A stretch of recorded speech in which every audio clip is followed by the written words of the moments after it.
Yeah, it's interesting because when I talk about this project, it's impossible not to talk about both projects in a sense that with a gay couple, there are no accidental pregnancies, so Right. we everything's planned and it takes a long time and it's expensive and there are lots of obstacles.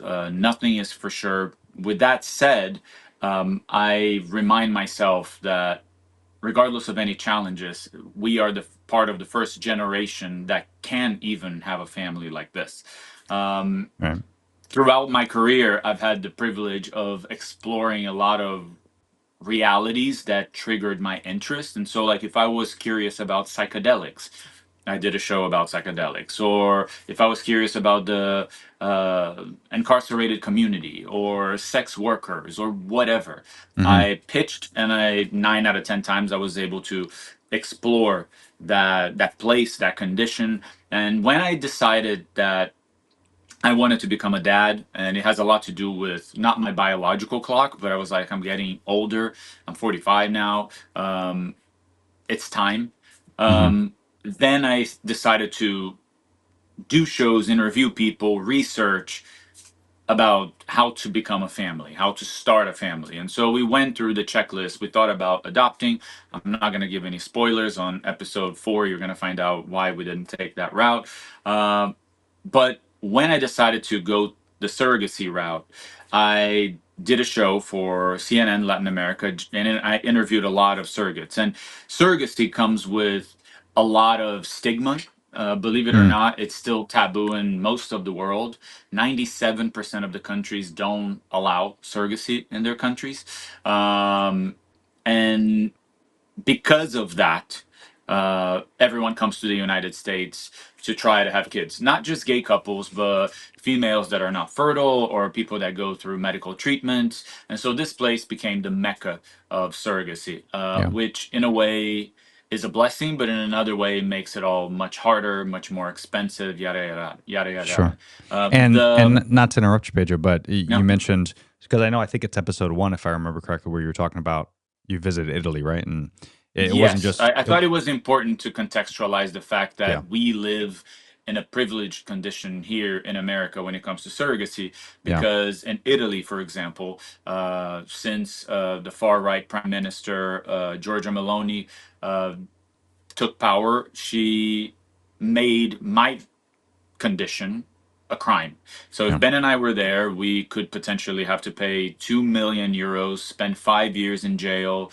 Our international surrogate would never be able to walk into Italy again. So I think sometimes and that goes take for for many granted. things, including, Yeah, yeah, even with fatherhood, there's so many things that we take for granted every yeah, day. But contrary to what most people think, it's not easy to become a surrogate. Less than 3% of women that decide to become a surrogate are approved. They have to go through like 5 psychological evaluations. They have to have had 2 healthy gestations. They need to be employed. They need to be financially independent. They prefer if they have a solid marriage, a family of their own. And I understand where the stigma comes from. For a few decades last century, a lot of women in poor countries and marginalized communities, they were desperate, they needed money, so they had these baby farms in India, yeah, Nigeria, Nepal, and it was very abusive. But nowadays it's very different. They make money as they deserve every single penny. They are protected, they have their own lawyers that are paid by the intended parents. Anyway, but long story short, we went through an agency that found us the greatest surrogate anyone could ever hope for. She is, aside from Isabel and my mother, probably the most transformational feminine figure in my life. I have a level of gratitude for Whitney, our surrogate, that I'll never be able to pay her back for what mm, she's done for me. And I want to believe that the bond that we've established goes both ways. I want to believe that she also has a sense of empowerment and mission accomplished, if for lack of a better expression, for the sure, fact that this family, my family, only exists because she was kind enough, generous enough to be a part of this equation. And then I gave you the longest answer ever, but the other project it is the TV show that's called Somewhat Familiar on HBO Max. I pitched to HBO Max. They immediately bought the show. What I think is, I think there are many things that I believe there are many things about the show that I'm passionate about, but I think it touches upon universal feelings. So when we talk Mhm. about shows about different family structures around the world, and the connective tissue of the narrative is my own experience.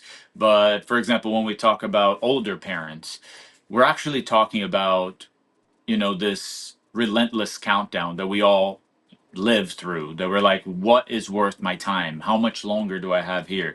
Whenever we talk about adoption, we talk about rejection, but we talk about, nurturing. And I think people don't need to want to be parents to want to watch the show, because they will connect emotionally to many of the stories that are in this project. I'm really proud of it.